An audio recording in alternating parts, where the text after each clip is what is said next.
Today we have a leak at a toilet in the hospital. This leak is coming from the Bedpan washer apparatus that is connected to the toilet.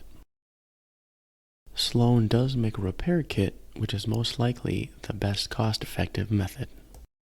The leak is coming from this specific connection point, so we will begin by removing the whole sprayer arm. You will then see it is a pretty self-explanatory design. You'll use an Allen wrench to remove this screw to disassemble it.